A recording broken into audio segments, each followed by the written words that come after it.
Il n'avait pas beaucoup d'arguments pour me contredire. Alors, vraiment, on m'a traité comme nazi, comme germanophone, comme salboche. Alors, si Malétri dit « Ah non, toi, tu nous menaces, tu es contre notre philosophie, soit tu tais, ou demain, je ne viens plus chercher ton lait. » Une autre menace que j'ai eue, ma banque, elle m'a dit « Erwin, si tu ne te tais pas, tu ne t'arrêtes pas à mobiliser les gens, tous tes crédits vont être dénoncés. » Et je veux expliquer ça aux jeunes, mais aussi dire aux jeunes, ça vaut la peine. Unissez-vous. Bienvenue dans ce nouveau podcast. Son titre, Le Chant libre d'Erwin. Erwin Schopges, le paysan au chapeau. Un tout nouveau podcast que vous retrouverez en audio et vidéo chaque premier mardi du mois, et cela sur toutes les plateformes. Nous sommes dans un sympathique lieu d'enregistrement, le café Etc. à Etterbeek, en région bruxelloise. Au micro, Patrick Remacle, le modérateur de ce podcast. Et aujourd'hui, pour ce premier podcast de la série, l'initiateur de l'idée, Erwin Schopges, l'homme au chapeau. Bonjour Patrick. Bonjour Erwin. Alors, qu'est-ce qui t'est passé par la tête en te disant, tiens, je veux faire un podcast ? Moi non plus, je ne le sais pas. Non, comme je ne sais pas, moi, maintenant, comme je suis souvent sur la route, dans la voiture, avant j'écoutais la radio, la musique, et maintenant depuis, je sais pas, des mois, j'entends beaucoup des podcasts et je me dis, parfois c'est plus intéressant, tu as plus de temps pour parler sur des sujets. Alors j'ai eu l'idée, pourquoi pas faire un podcast. Moi, en tant que paysan, agriculteur, et en même temps comme président de Ferbel, de la coopérative du lait équitable, pourquoi pas faire un podcast et inviter des gens et s'échanger un peu plus profond sur certains sujets. Après, j'ai cherché quelqu'un parce que moi, tout seul, de gérer ce podcast, c'était difficile. Après, je connais un journaliste, ancien journaliste, éducateur et je ne sais pas quoi, ce qui est Patrick Remacle. Alors j'ai été le trouver et j'ai dit, Patrick, qu'est-ce que tu en penses ? Est-ce que c'est pas une idée ? Et après, on a réfléchi. Et qu'est-ce qu'il a dit, ce monsieur Remacle ? Au début, t'es fou. Moi, je suis quelqu'un je fais des films, des documentaires et tout ça. Moi, je suis top sérieux. Je ne fais pas des podcasts comme ça. Et après, on s'est échangé. On a dit non, moi, je veux aussi ici faire un podcast avec du contenu sérieux, un peu rigolo, et de creuser un peu plus aussi dans les personnes et pas juste de leur parler de leur métier, aussi comment ils voient les choses, que moi je peux m'exprimer aussi. Et voilà, on est ici aujourd'hui, le premier podcast qu'on va faire. Moi, je voulais surtout pas inviter des politiques. Pourquoi ? Comme, voilà, je te l'ai déjà dit souvent, moi j'en ai un peu ras-le-bol des politiques. Voilà, moi j'ai fait quand même des manifestations depuis 20 ans. J'ai rencontré tous les décideurs politiques européens, belges, presque mondial, à gauche et à droite. Et ici, je ne veux pas leur donner une plateforme pour faire passer leurs images et pour faire passer leurs paroles, parce que je sais que ces paroles, en grande partie, n'ont pas de valeur. Je pense que tout le monde se rend compte. C'est dur de dire ça. Oui, mais bon, on nous a fait des promesses et c'est pas juste pour nous les paysans. Je pense que beaucoup, on voit la situation dans laquelle se trouve aujourd'hui la Belgique, l'Europe, le monde. C'est certainement pas la faute des citoyens. Nous, les citoyens, sur le fond, on réagit, on vit comme les lois, comme les décisions politiques ont été décidées. Et je pense que tout le monde a un peu ce ras-le-bol des décideurs politiques. Alors moi, tout le monde fait ce qu'il veut, mais ici, avec moi, ce podcast, en tout cas la première année, après on va voir, mais je ne veux pas leur donner une plateforme et j'ai pas envie non plus dans ce podcast de m'engueuler avec un décideur politique. Non, ici c'est du contenu, avec des gens qui ne partagent pas toujours peut-être les mêmes idées que moi, j'espère, et pour ça on doit chercher des personnes de plein de sujets différents. Et tu vois quel type d'invité, quelle formation ils ont, ou quelle histoire ils ont ? Bon, je pense que moi je veux vraiment avoir une multitude des invités. Alors, ça peut être des commerciaux, des businessmen, des artistes, des chanteurs, des gens d'entreprise. Je veux des jeunes qui font passer leur message, des femmes, des hommes. Moi, j'ai fait beaucoup dans l'Afrique. Voilà, je pense qu'on est multitude, on va voir l'évolution. Mais moi, je reste convaincu, sur les premières émissions, on doit d'abord prouver que ce qu'on fait ici, c'est du sérieux, que les gens acceptent de venir ici, et on va voir comment les spectateurs, les écouteurs vont réagir sur ce podcast. Et tu as voulu appeler ça aussi le paysan au chapeau. 2 mots qui sont importants pour toi, paysan et aussi le chapeau. Ben oui, on en a discuté beaucoup entre nous. Après, on a réfléchi, est-ce qu'on l'appelle fermier? Est-ce que je suis un fermier? Est-ce que je suis un éleveur? Et tout ça. Et le mot paysan, il est un peu, je ne sais pas comment on dit en français, qu'il est un peu une mauvaise image. Péjoratif. Oui, voilà. Et je me dis non, je veux redonner de la valeur à ce mot paysan, parce que paysan, c'est génial. C'est des gens qui travaillent sur la terre, ce sont des paysans, ce sont des gens simples. Et je pense que moi, je suis un vrai paysan. J'adore mes vaches, j'adore mes champs, j'adore toute cette vie. Et le chapeau, le chapeau, il rentre dedans parce que tu fais des dizaines de manifestations ici à Bruxelles, mais presque dans toute l'Europe, de Paris à Berlin, à Munich, en Suisse, en Croatie, partout. Et chaque fois que j'avais mon chapeau comme identification, une fois au niveau des agriculteurs, mais aussi les décideurs politiques. Et c'est pour ça que je veux remettre mon chapeau ici, aussi au centre de cet échange, pour expliquer ici, c'est pas n'importe quoi ce qu'on raconte. Donc le chapeau, il est un marqueur de ton combat. Ben oui, il m'a accompagné, ça fait maintenant 2-3 ans que je le mets presque plus, parce que je me suis retiré des manifestations. Et je pense que maintenant, c'est les jeunes qui doivent reprendre ce combat de manifestation. Moi, je me concentre maintenant sur la commercialisation avec notre coopérative Faircoop, de la commercialisation du lait, de la viande et des fruits équitables. Et là, de temps en temps, je dois quand même remettre mon chapeau pour faire un peu de pression vers certains acheteurs et un peu vers la distribution. Oui, ça c'est une vie que tu as découvert. Ben, c'est clair. Moi, je suis germanophone d'abord. Je suis né à Amblève, un petit patelin germanique, à 20 minutes de la frontière luxembourgeoise et 20 minutes de la frontière allemande. Et voilà, moi j'ai fait la ferme, j'ai repris ma ferme en 83 avec à peine 30 vaches. Et après j'ai fait toute l'évolution, j'avais 70 vaches. J'ai fait le suivi comme on m'a éduqué, produire, plus. Et à certains moments, il y a un changement qui se fait avec un certain âge. Et tu dis que je cours... et ça n'a pas de sens. Et comme ça, j'ai recommencé à faire des manifestations, juste comme ça, sur une idée, dans un café. Après, on a balancé du lait sur le Parlement ici. On était avec 2000 tracteurs au parc centenaire. On a fait les grands épandages de lait, de 3 millions de litres de lait à Ciné. Bon. Oui, le fameux 2009, ça. Hein. Ça, c'était 2009, la grande grève du lait. Et après, on a créé la coopérative, mais à la fin, tout ça, je ne voulais pas. Mais petit par pas, tu rentres dans quelque chose... voilà. Attends, d'abord, maintenant, on commence à parler. Moi, on a besoin de soif. Est-ce qu'on peut, une fois commander, je pense qu'on va boire 2 bières. Une bière aussi. Allez, merci. Je ne sais plus, on parle de bière, et donc on parlait de lait avant, et donc maintenant je ne sais plus ce que je voulais dire. Mais toute cette histoire, le fait que tu sois germanophone, est-ce que ça t'a posé des problèmes? Ça m'a posé des problèmes, même parfois des grands problèmes, et en même temps, ça m'a aidé.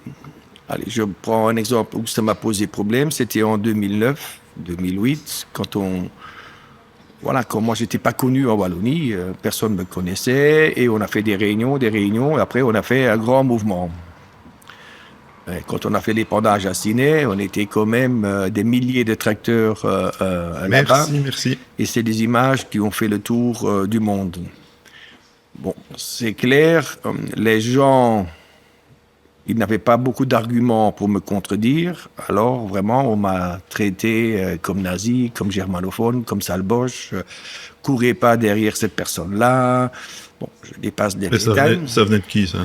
Bah, ça devenait des syndicats agricoles de la foi à ce moment-là. Mais bon, moi, ça m'a pas fortement dérangé parce que moi, j'ai fait mes études à Warem. J'ai été 2 ans à l'école à Warem quand j'avais 17-18 ans. Non, 16-17 ans. Et là, déjà là, dans le temps, on était à 2-3 germanophones. Déjà là, on était les Boches. Alors, sur le fond, ça m'a pas gêné. Je pense que tous les autres agriculteurs, tout le monde autour de moi, ça ne les a pas dérangés non plus. Alors, quel était l'avantage? Que moi, mon français, les paroles que moi j'utilise, ce sont des paroles simples. Parce que le nombre du vocabulaire que j'ai, mais il n'est pas aussi riche que quelqu'un d'autre. Et c'est comme ça que les agriculteurs et tout le monde, ils comprenaient ce que je disais, ce que je pensais. Moi, j'ai fait des réunions en France avec 2000, 3000 personnes. Et là-bas, les gens ils disent « Ah, c'est la première fois qu'on va dans une réunion et on comprend ce que l'agriculteur dit. » Ou la personne qu'on invite, il dit. Et moi, je me dis « Oui, mais vous me comprenez, mais moi, je pensais que mon français n'était pas riche assez. » Bon, il s'est évolué dans le temps, mais quand même. Alors ça m'a vraiment aidé, ça m'aide encore aujourd'hui, parce que je dois, même ici dans le podcast, parfois je ne trouve pas les bons mots. Alors, je dois les expliquer, tourner un petit peu, mais les gens, ils le savent maintenant, alors ils me donnent un coup de main. Moi, je dis souvent 100 €, alors on me corrige, c'est pas 100 €, c'est 100 €. Alors, il y a plein de petites choses, des anecdotes comme ça. Alors, voilà, mais ça fait partie de la vie. C'est pas compliqué, une vie de famille, en étant militant comme ça? Ben, c'est clair, parce que mon père, ma mère, tout au début, ils n'étaient pas habitués à ça. Tu vis à ta ferme et tu fais ce qu'on te dit. Comme aujourd'hui, beaucoup de gens, et dans le temps, nous, les citoyens, on vit, on fait ce qu'on nous dit. Et à la fin, dès que tu sors de ce cadre et tu dis « je ne suis plus d'accord avec ce qu'on vit », tu marches sur les pieds des gens.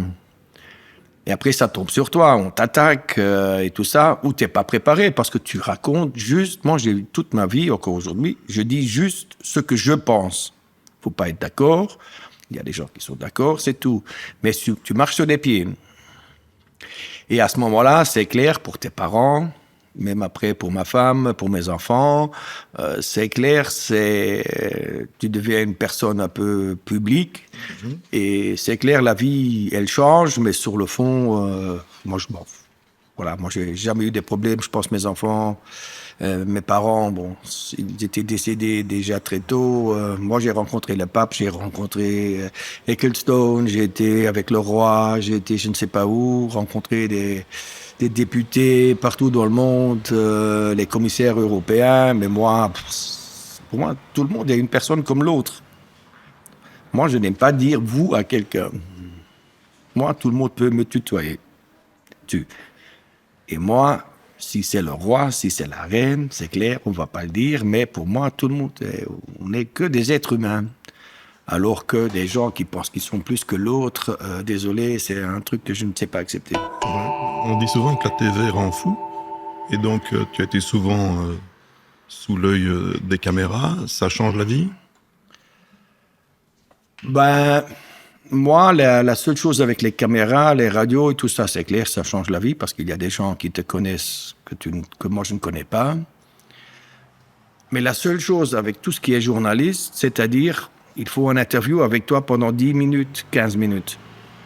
Même dans une manifestation, ou dans un truc, une interview radio, une interview écrit, et après, il résume ça sur 1 minute. Alors là, tu n'as plus d'influence ce qu'ils vont diffuser. Et pour ça que je dis, moi, en radio, télévision, partout, moi, je préfère les directs. Là, au moins, on ne peut pas changer mes paroles. On ne peut pas sortir mes paroles du contexte. Et ça, c'est la seule chose qui m'emmerde vraiment un petit peu. Et pour ça aussi, dans ce podcast, je veux donner la parole à moi, la parole à celui qui est invité, la parole à toi, tout le monde, mais sans on nous coupe. Oui, et pourquoi tu m'as demandé de participer au podcast? Ben d'abord, moi, je me sens pas capable de faire juste le podcast, moi, avec quelqu'un, tout seul. Je pense que voilà, chacun son domaine. Moi, je pense qu'il faut un modérateur qui gère un peu la conversation, parce que moi, quand je parle. Après, voilà, je peux parler pendant 2 heures. Oui, mais il faut te tirer dessus pour que tu te taises. Bah oui, et après, comme on a fait les 2 reportages, une fois chez moi à la ferme et une fois le reportage en Afrique, je ne veux pas dire qu'il y a... En tout cas, il y a quelque chose de confiance qui s'est installé. Et pour moi, c'est très important. Je ne peux pas faire ça avec quelqu'un que je ne fais pas confiance. Et après, voilà. Mais moi, je peux te poser la même question. Je sais que c'est le premier podcast aussi pour toi. Pourquoi toi, tu as décidé d'accepter? Parce que moi aussi, que je veux aussi que toi, tu participes avec tes idées. Je sais que toi aussi, tu as plein d'idées à communiquer. Pourquoi toi, tu as accepté de faire ça, surtout avec un paysan en chapeau? Mais moi, j'ai pas de chapeau, mais j'habite la campagne. Et j'ai toujours trouvé que ton combat était un combat extrêmement intéressant. J'aurais pas fait ça avec quelqu'un pour qui j'ai pas d'atome crochu. On se connaît bien. On s'engueule parfois. Ça, c'est la vie. Ça, c'est la vie. Pas. Mais je pense que je peux apporter ma petite pierre. J'ai beaucoup réfléchi, parce que je t'ai pas dit oui tout de suite. Non. Je me dis, est-ce que c'est quelque chose pour moi? Oui, en fait, j'avais envie de rencontrer d'autres personnes aussi, des personnes que je ne connais pas, et j'ai envie aussi que tu rencontres des personnes que tu ne connais pas. C'est pour ça que je te propose de temps en temps des gens qui arrivent un peu peut-être de la planète Mars, mais qui sont extrêmement riches dans la manière dont ils peuvent faire évoluer les choses. Donc c'est ça qui m'intéresse aussi. Parce que vraiment, je suis sûr que tous les sujets qu'on aborde, c'est pas toujours peut-être, je ne sais pas, voilà, moi, c'est un peu l'inconnu, mais je pense qu'on a plein de gens, on a besoin, ou on a la chance de communiquer aujourd'hui. Et pas raconter n'importe quoi. On doit avoir des avis différents. Je pense que c'est ça la richesse de notre monde, mais toujours dans un cadre de respect. Et j'ai fait vraiment des manifestations et c'était chaud. J'ai balancé des bottes vers les politiques, et tout ça, mais toujours dans le respect. Des bottes de paille. Des bottes de paille, de tout. J'étais toujours avec une alliance avec la police. Quand tout s'est passé, on n'a jamais cassé quelque chose. On s'est jamais tapé dessus. Tu t'imagines quand tu es avec 2000 tracteurs ici à Bruxelles et que ça se passe dans un contexte sérieux, sans casse. Tout le monde vient, tout le monde part. Il faut gérer ça. Et ça, pour moi, c'était important.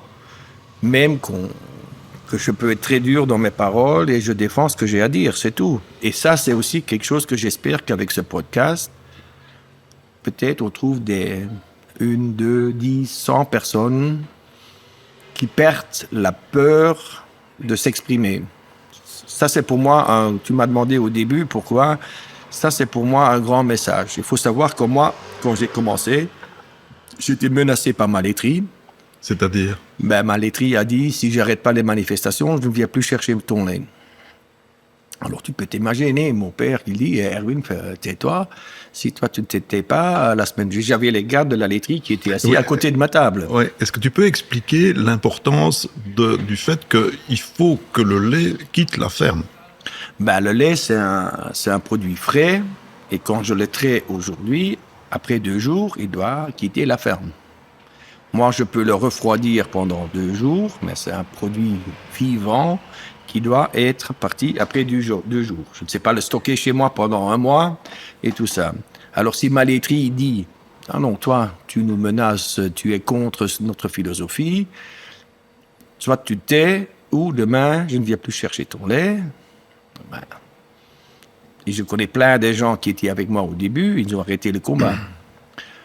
Une autre menace que j'ai eue, vraiment, c'est il y a 20 ans, que ma banque, elle m'a dit, Erwin, si tu ne te tais pas, tu ne t'arrêtes pas à mobiliser les gens, ben, tous tes crédits vont être dénoncés. Bon, quand on est jeune, quand on a fait des crédits, ben, c'est clair, si demain ta banque vient chez toi, chez nous tous, et dit, monsieur, soit tu te tais, ou sinon tu dois nous rembourser tous tes crédits que tu n'as pas les moyens, ben, tu perds tout. Et qu'est-ce que tu as fait? Ben, moi, je dis, essayez. Ne venez plus collecter mon lait, dénoncez-moi les crédits, et vous allez voir ce qui se passe. Et essayez. Ben, ils ne l'ont pas fait, parce qu'ils avaient peur. Et de plus long que ça dure, de plus que j'avais des amis, des alliés dans le truc, à la fin, ils n'ont plus osé. Mais je pense que même aujourd'hui, beaucoup de gens sont menacés aussi comme ça, sous une autre forme. Et pas seulement dans le milieu agricole. Ah non, là je parle vraiment d'un autre milieu. Et moi, j'ai peur dans l'évolution qu'on vit aujourd'hui que, à la fin, on dit, Erwin, ou Monsieur Joseph, ou Joséphine qui se balade dans la rue, toi, t'es pas gentil, claque, ta carte de crédit, elle est supprimée, et tu ne sais plus faire tes courses, tu ne sais plus te bouger.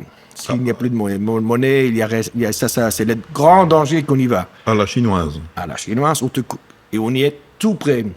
Et tout le monde dit encore qu'on vit dans une démocratie. Mais tu as peur de ça? Ben, regarde l'évolution. Moi, je l'ai vécu. Je l'ai vécu il y a 20 ans. Que j'étais menacé, soit tu fermes ta gueule, ou tu ton compte à banque, et on ferme ton travail. Alors tout ça, je le vois demain, et comme ça, ben, il n'y a plus personne qui va oser de dire quelque chose et de se révolter contre le système. Il y a des gens qui sont d'accord ou pas d'accord, mais c'est un grand danger. Et je le répète, c'est pour ça, il ne faut pas avoir peur. Il faut se unir. De plus nombreux qu'on est, de plus facile que c'est, de plus qu'ils vont avoir peur de faire la menace contre quelqu'un. Et je sais, il y a plein de risques de vie aujourd'hui. Et je veux expliquer ça aux jeunes, mais aussi dire aux jeunes, ça vaut la peine. Unissez-vous, n'avez pas peur. N'avez pas peur dans votre vie. Chez nous, on disait toujours, l'argent et la peur, on ne connaît pas. C'est facile. Ça se laisse vivre beaucoup plus tranquille. Tu n'as pas d'argent, tu n'as pas de la peur et tu vis tranquille. Et en même temps, il faut avoir de l'argent. Il faut avoir de temps en temps aussi un peu peur, parce que sinon on fait n'importe quoi. Alors c'est un mélange de tout. Donc ça, c'est le cœur du podcast que tu veux mettre en place. Pour moi, c'est le cœur du podcast qui doit venir aussi avec des gens qui ont eu des chances, qui ont du vécu et qui ont, ici, on leur donne la place de parler n'importe. Je me vois aussi peut-être, on va une fois réfléchir, peut-être ici, on est à Bruxelles dans un café, pourquoi pas, un certain temps, on prend un petit jeune ici dans la rue, on l'invite ici dans le podcast que personne connaît et qui a la droit de parole. Eh bien, on va voir ça bientôt. Oui, bientôt. Patrick, mais j'espère aussi que toi, tu restes motivé et que tu vas animer ce podcast et après, on verra bien ce que ça donne. Non, d'accord. Eh bien, voilà, premier podcast, c'était donc le podcast Erwin au champ des idées. Erwin, le paysan au chapeau. L'invité d'Erwin aujourd'hui, en fait, c'était Erwin. Merci à lui. Je vous rappelle que ce podcast que vous pouvez retrouver en audio et vidéo est édité chaque premier mardi du mois, et cela sur toutes les plateformes. Merci de votre écoute. Merci au café etc. Etterbeek, une des communes de la région bruxelloise. Pourquoi je dis pour la région bruxelloise? Parce que, évidemment, il y a plein de gens qui ne savent pas qu'Etterbeek est en région bruxelloise, n'en déplaise aux Bruxellois. Donc, merci au café, etc. pour la gentillesse de l'accueil. Merci à toute l'équipe. Très important, moi aussi. Merci à toute l'équipe. Stéphane, Grégoire, Simon et bientôt d'autres. Et quant à moi, Patrick Remac, je vous souhaite le meilleur pour vous et vos proches. Et à bientôt pour un nouveau podcast. À bientôt.